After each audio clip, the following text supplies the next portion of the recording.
Hi everyone, welcome back to my channel. This is Josie's Point of View, where we focus on human interest stories from the Carolinas and beyond. Today it's Wednesday and it's February the 5th, 2025. Thank you so much for tuning in. If you're new to my channel, I want to thank you so much for stopping by. I hope you find the information here to be informative. And if you're a return viewer, by all means, thank you for coming back. I always say the tide changes so frequently here on these YouTube streets. So you always have to acknowledge where your support comes from. And I want you to know I sincerely thank you for your support. Feel free to like and to share this video. And don't forget to subscribe. And our story today takes us to Fort Belvoir in Virginia. Take a look at the headline. And it's a short tribute to the crew of the recent Blackhawk helicopter accident. I'll present you with a summary here, and I'll identify some of my sources for you in the description box. Now, last week was a very, very trying time for our country as it relates to airplanes and accidents. We had two over the Potomac and one in Pennsylvania. When it was all over, we had over 70 people who had lost their lives and over a dozen more who were injured. Now, we're not really sure how many passengers on that American Airline flight 5342 were really from North Carolina. That remains to be clarified. But what we do know is that the crew on 5342 were based out of the Charlotte, North Carolina hub. Jonathan Campos, the captain, First Officer Samuel Lilly, Flight Attendant Ian Epstein, and also Flight Attendant Denisha Elders, all based out of the Charlotte, North Carolina hub. And it has also been confirmed that part of the crew on the Blackhawk helicopter, part of the crew had ties to us here in North Carolina. And as tributes continue to go out, I wanted to create this video to pay tribute to the military service members who lost their lives. So let's begin with their unit of assignment and a better understanding of their mission. All three crew members were assigned to the 12th Aviation Battalion located at Fort Belvoir, Virginia. Now, this military unit is responsible for planning and coordinating aviation operations for the military district of Washington. They are tasked with transporting senior government officials around the Washington, D.C. area known as the National Capital Region.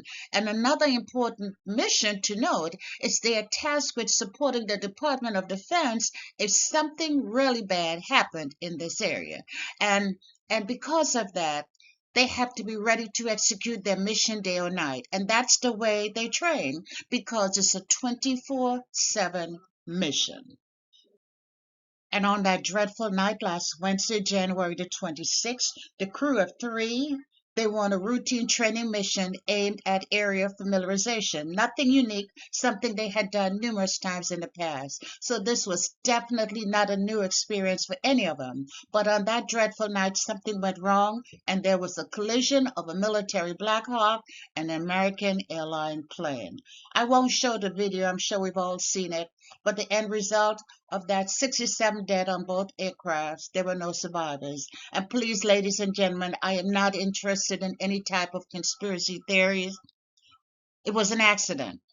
We will allow the expert to investigate and decide exactly what went wrong. So, ladies and gentlemen, my video today is a short tribute as I introduce you to the crew, the three service members who lost their lives on that Blackhawk helicopter. So let's begin with the crew chief for that flight, 28-year-old Army Staff Sergeant Ryan Austin O'Hara, a native of Lilburn, Georgia, a graduate of the 2014 class of Parkview High School. He was a four-year cadet from the Marine Corps Junior ROTC program, and he joined the Army right out of high school. Friends who knew him back then wrote that he was always the guy fixing things, probably the making back then of someone interested in repairing large things with wings. And at the time of the accident, he had been assigned as a UH-60 helicopter repairer, and in order to achieve that role, he was required to earn his senior aviation badge, which required non-pilot aircrew to obtain several years of flying experience and over 500 flight hours. As the crew chief, he had a major responsibility, and that includes being the eyes and ears of the pilot during the flight. I'm sure you understand this was not his first military assignment, and he also had one combat tour to Afghanistan in 2017. His awards and decoration include the Army Commendation Medal with the C device, and the C device signifies that the medal was awarded for actions that took place in under hostile environment or in a combat environment. The Army Commendation Medal, the Afghanistan Campaign Medal with Campaign Star, the Global War on Terrorism Service Medal, the Non-Commissioned Officer Professional Development Ribbon, the Army Service Ribbon, the NATO Medal, Aviation Badge, and the Senior Aviation Badge. I should mention that Staff Sergeant O'Hara was married and the father of a young son. I believe it said it's a 1-year-old son. Now, I saw an interview with his parents. It was very hard to watch. His dad spoke about the feeling he had when he saw the news. Somehow he said he knew that his son was involved. He also spoke about watching on television as his son's body was retrieved from the ocean. I guess I'm just an emotional person because this was a tearjerker for me. It was very, very difficult for me to get through.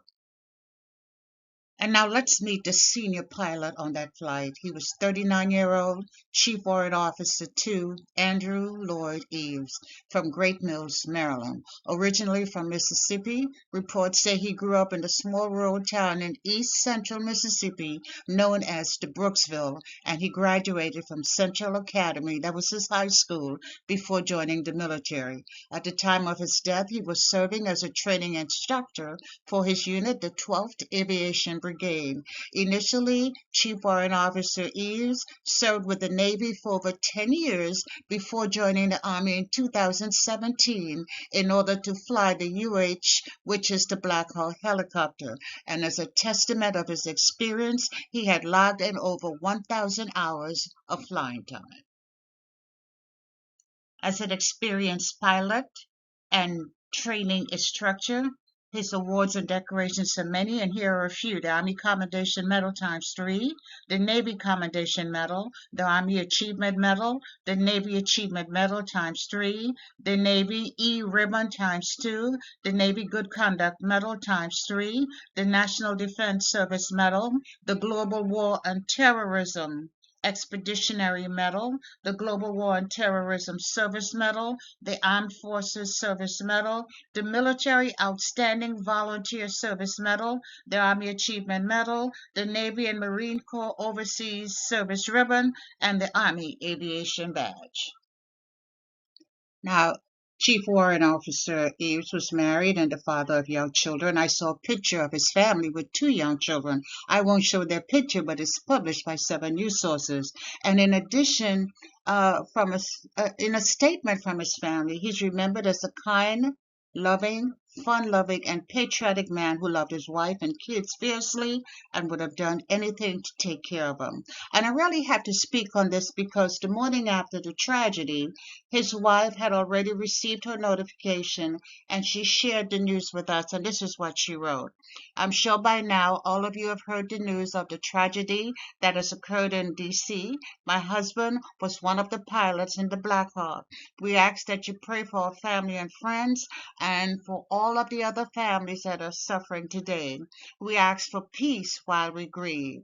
Please refrain from negative comments on social media as these families, children do not need to suffer more pain. And it's really sad that a grieving family member has to remind the public to be compassionate and not to write comments that would further complicate a family in their grieving process. Very sad indeed.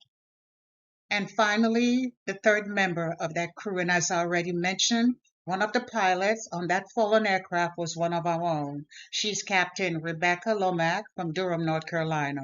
Report says she grew up in Durham and participated in basketball while in high school, even playing basketball at the college level. And this is a very recent picture. It was taken on January the 4th of this year, 2025, approximately 3 weeks prior to that tragic accident. According to reports, she began her career in the Army as a distinguished military Army ROTC graduate while attending the University of North Carolina at Chapel Hill, and she was in the top 20% of cadets nationwide. Now, a friend told the media she entered the National Guard while in college and transferred to active duty upon graduation. Now, after ROTC, she served as an aviation officer in the Army for several months before her assignment to the 12th Aviation Brigade in 2019, and she served in several leadership positions, twice as platoon leader and as a company executive officer, all before she was promoted to the rank of captain. With more than 450 hours of flight time to her credit, she was successful in earning her certification as a pilot in command after extensive testing by the most senior and experienced pilots in her battalion. Captain Lobach was described as a warrior and someone who would not hesitate to defend her country in battle.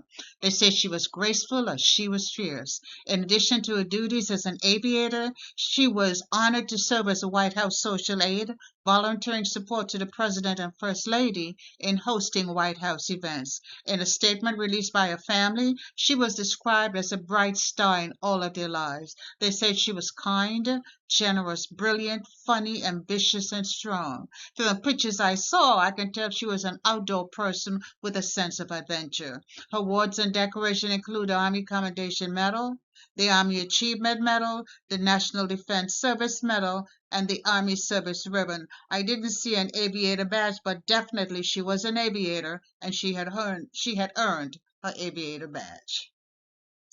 And you know, ladies and gentlemen, if there's one thing I would like you to take away from this video, it's the fact that this crew represented the Army's finest. They were not assigned by chance. They were not just the best qualified. They represented the elite, the top pilots, the best that the Army has to offer. They were an experienced team with over 2,000 hours of flying time to their credit. Remember, this was a route they had flown many times before. This was simply an accident. And again, we will not speculate as to what may have taken place. We will await the experts to conclude their investigation and let us know what went wrong.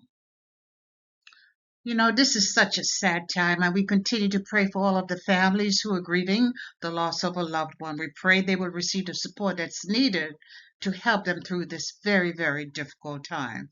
But you know, now it's safe to say that 3 of our brave warriors have reached the end of their journey. There's still so many unanswered questions, and yet some answers are very difficult to come by. But for now, we must accept the fact that they have earned their wings, and they are now resting along with all of the warriors, the brave warriors who have traveled this way before them.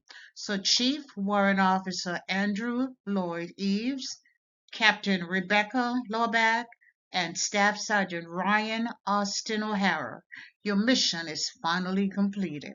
So rest well, my friends, and thank you for your service. And that's all I have for you right now. Feel free to leave me a comment below and let me know what you think about this video. And by all means, feel free to like it and to share it. And if you haven't done so already, I want to invite you to subscribe to my channel by clicking on that red subscribe button. It's on the bottom right-hand corner of your screen. And if you click on the bell that looks just like this one, that's the notification bell. If you click on that notification bell, you'll be the first to know whenever a new video is uploaded. I thank you for watching, and I'll talk to you soon. Bye.